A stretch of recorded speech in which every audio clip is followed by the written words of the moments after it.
Hello family, finally मैं ready हो गई हूँ। अब मैं चलती हूँ पूजा करने। तो वीडियो में लास्ट तक बने रहिए। वीडियो थोड़ा सा भी अच्छा लगता है तो लाइक कर लीजिएगा। अभी तक चैनल को सब्सक्राइब नहीं किए हैं तो प्लीज़ चैनल को सब्सक्राइब कर लीजिएगा, घंटी के निशान को प्रेस कर दीजिएगा। तो यहाँ मैंने क्या किया है, बांस का ये टोकरी ले लिया है। इसमें मैंने केला डाल दिया है, खीरा डाल दिया है, सेब डाल दिया है। जो भी आपके पास फल अवेलेबल है वो सब आप डाल सकते हैं। बस नारियल का ध्यान रखना होता है कि जितना बेटा है आपके पास उतना ही नारियल डालना होता है। तो आप लोगों को पता ही है कि मेरे पास 2 है तो मैंने 2 नारियल डाला है। अब इसको क्या करेंगे, लाल कपड़ा से इसे ढक देंगे। अब हम कथा सुनेंगे।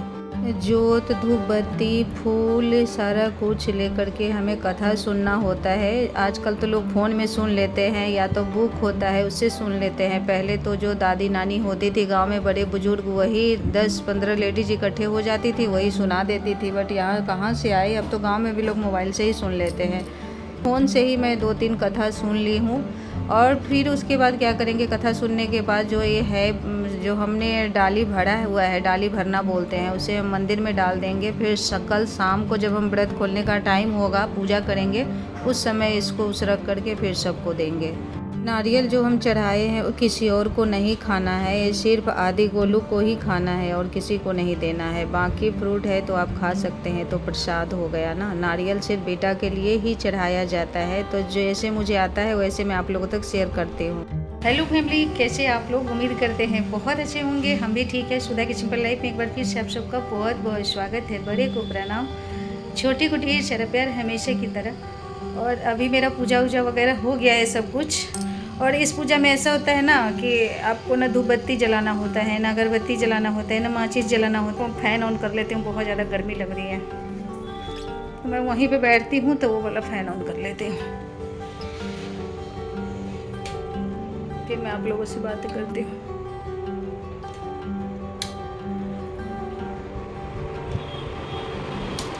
ज़्यादा स्पीड हो जाएगा ना तो फिर बातें सुनाई नहीं देगी।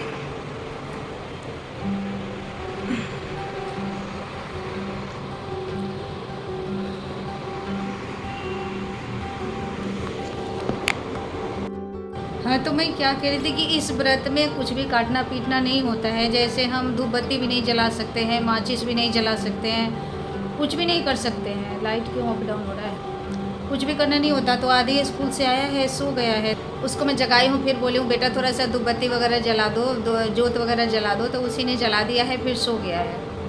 अभी वो कुछ खाया भी नहीं है, आदि ने कुछ खाया पिया नहीं है। झाजी सुबह के टाइम थोड़ी सी वो बनाए थे, आदि को तो पैसा ही दे दिए थे। गोलू के लिए सोयाबीन डाल के चावल बना दिए थे, जैसे जैसे मैं बताई वैसे वैसे बना दिए हैं। और वो खुद वैसे ही चले गए, बोले बाहर खा लूँगा। अब पता नहीं अब ये लोग क्या खाएंगे। मैगी बनाते हैं, पास्ता बनाते हैं। अभी आएगा गोलू, नहीं आया, गोलू आएगा तो बनेगा कुछ, उसके बाद रात में पता नहीं, हो सकता है ये लोग बाहर ही खाना खाने जाए। तो ये बहुत ज़्यादा कठिन व्रत है। और अकेले जो लोग अकेले रहते हैं ना, उनके लिए तो बिल्कुल भी नहीं है। जिस घर में खाना वाना बनाने वाला नहीं है वहाँ तो बहुत ज़्यादा दिक्कत होती है। और आज का दिन तो मेरा आधा तो समझिए, अभी शाम के 4 बज रहे हैं तो अभी तो टाइम निकल गया है। अब रात से लेकर के कल सुबह शाम के 5 बजे तक का दिन कैसे निकलेगा, ये मेरे लिए बहुत मुश्किल हो रहा है। क्योंकि पानी का एक बूंद नहीं पीना होता है। इसी डर के मार से मैं ये व्रत नहीं कर रही थी। क्योंकि मैं जब व्रत करती हूँ ना, मेरे सर में दर्द हो जाता है, पूरे बॉडी में जलन होना शुरू हो जाता है, पेट में जलन शुरू हो जाता है। मैं जितिया तीज कर रही थी मैं, उस रात को रात भर नहीं सोई, इतनी बेचैनी हो रही थी मुझे। और सर में जब दर्द शुरू हो जाता है ना एक बार, तो जब तक हम दवाई नहीं खाते हैं जब तक ठीक नहीं होता है। ना मुझे ठीक होगा ना झाजी को ठीक होगा, चाहे हम कितना भी तेल की मालिश कर ले। तो ये हाल हो गया है। पानी वानी पीना होता है ना तो कोई दिक्कत नहीं होती है। बट सब लोग बोलने लगे कि बेटा की माँ हो के इस दिन खाना नहीं खाते, व्रत करना पड़ेगा। नंदे भी बोलने लगी कि आपको व्रत कर, आप कैसी हो कि बेटा है तब आप खाना खाती हो, तुम अच्छा लगता है तुमको ऐसे खाना खाना, तुम कैसी हो? गुस्सा करने लगी, फिर मुझे करना पड़ा। देखिए क्या होता है, एक मेरे व्रत करने से ना पूरा घर बिखर जाता है। क्योंकि खाने पीने का दिक्कत हो जाती है सबको। अब बाहर आदमी कितना खाएगा, ब्रेकफास्ट है, लंच है, डिनर है, कितना करेगा। और बाबू सब है तो थोड़ा बीच में कुछ चाहिए भी, स्नैक्स आइटम भी चाहिए होता है। फिर भी ये सब बहुत ज़्यादा मैनेज कर लेता है। तो आज के दिन साबुन वगैरह भी नहीं लगाना होता है, कुछ भी काम नहीं करना है। और काम नहीं करना होता है तो व्रत और पता चलता है। तो कथा वगैरह मैंने सुन लिया है, फ़ोन से ही मैंने सुना है। सब लोग तो फ़ोन से ही सुनते हैं। तो आज एक बांस की टोकरी में हमने नारियल, जितना बेटा होता है उतना नारियल डालते हैं, तो 2 नारियल मैंने डाला है। और केला, खीरा, सेब, आपके पास जितना फल अवेलेबल है उतना आप डालिए और कथा सुनिए। और कल जब पारण करना होगा उसके बाद उस समय क्या करना होगा, नहा धो करके और खीरा, मटर, चावल थोड़ा सा उसमें मिक्स करके और नारा, सिंदूर, बिंदी, लहठी, ये सब चीज़ें चढ़ाना होता है। तो वो सब चढ़ा करके पूजा कर लीजिए और तब उसी पहला पारण जो होता है, यानी कि जो हम व्रत खोलते हैं इधर के भाषा में, तो वही अकुड़ी और जो मटर होता है वो ब्लैक कलर का मटर होता है वो, और चावल खीरा के से हम व्रत खोलते हैं। तो 5 बजे व्रत खोलना है, तो 5 बजे तो खुल नहीं पाएगा क्योंकि मेरा बुधवार का भी व्रत रहता है। तो तब है कि पानी वानी पीना रहेगा तो थोड़ी राहत रहेगी। तो वो कल शाम को मैं एक ही बार 7-8 बजे अपना व्रत खोलूँगी। तो 1 साल तो मैंने क्या हुआ था, जब व्रत करी थी उसी दिन बैक मतलब ऐसे ही था, 3 शाम का था। और ये ना 26, 27, 28 इतने घंटे के व्रत होते हैं। सबसे बड़ी बात ये है 28-28 घंटे का हो जाता है, 24-24 घंटे। अब देखिए ना, मंडे को पूजा वगैरह करना था तो सुबह से लेकर के शाम के 5 बजे तक पानी तक नहीं पीना था। एक दिन का व्रत हो गया। और मंगलवार को फिर पूरे दिन पूरे रात कुछ भी एक बूंद पानी नहीं पीना है। कितना हो गया। फिर बुधवार को पूरे दिन पानी नहीं पीना है शाम के 5 बजे। तो 5 बजे नहाते धोते 6 बज ही जाता है। सोचिए कितना घंटा हो गया।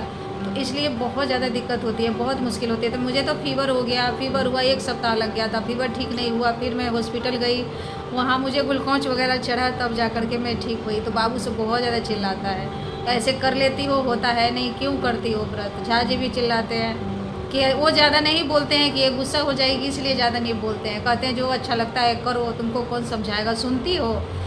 भगवान थोड़ी कहते हैं कि व्रत करती रहोगी और दिमाग खाने पे रहेगा तो क्या फल होगा व्रत का। खाते पीते रहो, मंदिर जाओ, पूजा पाठ करो, भगवान का नाम लो, ये बहुत होता है।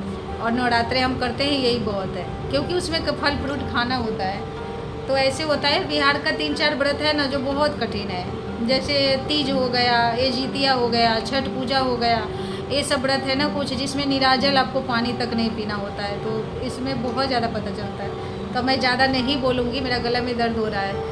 तो इस वीडियो को हम यहीं पे एंड करते हैं। वीडियो आप लोग को थोड़ा सा भी अच्छा लगा है तो प्लीज़ चैनल को सब्सक्राइब कर लीजिएगा और लाइक कर दीजिएगा और बेल को प्रेस कर दीजिएगा। उससे क्या होगा, मैं कोई भी वीडियो डालूँगी तो उसका नोटिफिकेशन आप लोगों तक जाएगा।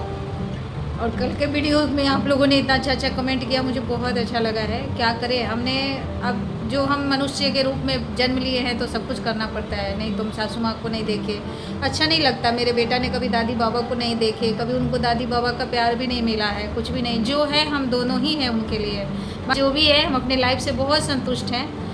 सब कुछ सबको नहीं मिलता है, हम यही जानते हैं कि भगवान सब कुछ सबको नहीं देते। कितना भी आपके पास कुछ होगा ना तो किसी न किसी चीज़ की कमी रहती ही है इंसान को। तो उसी तरह हमारे साथ भी है। जी हैं, भगवान उनकी आयु बहुत लंबी करे। मेरी सारी ख्वाहिशें, सारी कुछ, सारे फॉर्मेलिटी, सारे रिश्ते नाते वही मेरे निभा देते हैं। वो अच्छे पति भी बन जाते हैं, अच्छे पेरेंट्स भी बन जाते हैं, सब कुछ बन जाते हैं वो। तो बस आज के लिए इतना ही। एक बार फिर से आप सबको बहुत बहुत प्रणाम। जितवाहन जी से हम यही प्रे करते हैं कि सबका व्रत बहुत अच्छे तरीके से हो जाए, किसी को कोई परेशानी ना हो। देखिए आगे क्या होता है।